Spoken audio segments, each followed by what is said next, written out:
বন্ধুরা, আমি তোমাদের কাছে নিয়ে চলে এসেছি ডিম ভাপা।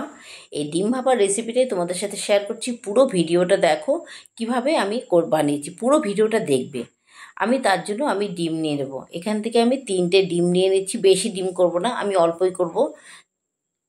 3টে ডিম আমি নিয়ে নিচ্ছি। এর মধ্যে একটু লবণ দিয়ে ডিমটাকে ভালো মতন ফাটাবো।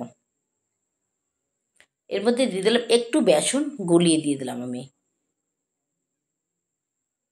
বেসনটা দিয়ে ভালো মতন আমি ফেটিয়ে নিলাম। তারপর আমি যেই বাটির মধ্যে আমি ডিমটা দেবো তার মধ্যে দিয়ে একটু তেল ব্রাশ করে নিয়েছি।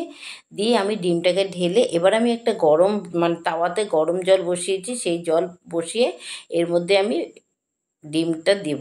এর মধ্যে একটু পেঁয়াজ কুচি দিয়ে দিলাম, দিয়ে আমি ঢেকে রাখলাম।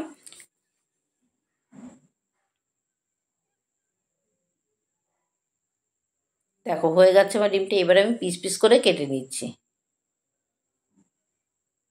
বন্ধুরা, তোমরা কিন্তু পুরো ভিডিওটা দেখবে, আর ভালো লাগলে একটা লাইক করো, একটা কমেন্ট করো যে রেসিপিটা তোমাদের কাছে কীরকম লাগলো।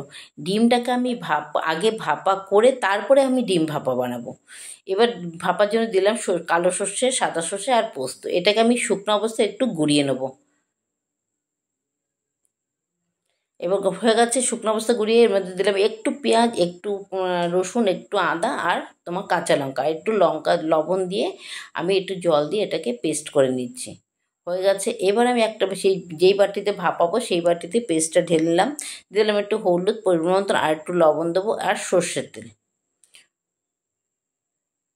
দিয়ে এটাকে ভালো মতন আমি ঘোটাবো। ঘটিয়ে তারপরে আমি এর মধ্যে ডিমগুলো আস্তে আস্তে ডিমগুলো ছেড়ে দেবো। দিয়ে ডিমগুলো দিয়ে ভালো মতন মাখিয়ে নেব। সুন্দর করে মাখিয়ে নিয়ে এর উপরে দিয়ে দিলাম একটু সর্ষের তেল, আর দেবো 2টো কাঁচা লঙ্কা দিয়ে দেবো। 2-3টে কাঁচা লঙ্কা দেবো এর মধ্যে। দিয়ে এবার ঢেকে আমি জলের মধ্যে আবার ভাপা বসাবো। একবার ডিমটাকে ভাপিয়ে নিয়েছি, আবার আমি একটু সর্ষে বাটা, পোস্ত বাটা দিয়ে আমি আবার একটু ভাপাবো। বেশিক্ষণ না, এবার আমি দেবো খুব 5 থেকে 7 মিনিট।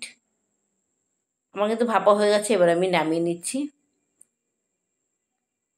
দেখো কত সুন্দর লাগছে। এটা না, গন্ধটা এত সুন্দর বেড়েছে, কি বলবো। এই গন্ধতেই ভাত খাওয়া যায়, দারুণ লাগে গন্ধটা। গন্ধতেই মনে হচ্ছে যে ভাত কতক্ষণে গরম ভাত নিয়ে বসবো। অসাধারণ রেসিপি এটা, সত্যি কথা বন্ধু। তোমরা একদিন খেয়ে দেখো, খেয়ে অবশ্যই আমাকে কমেন্ট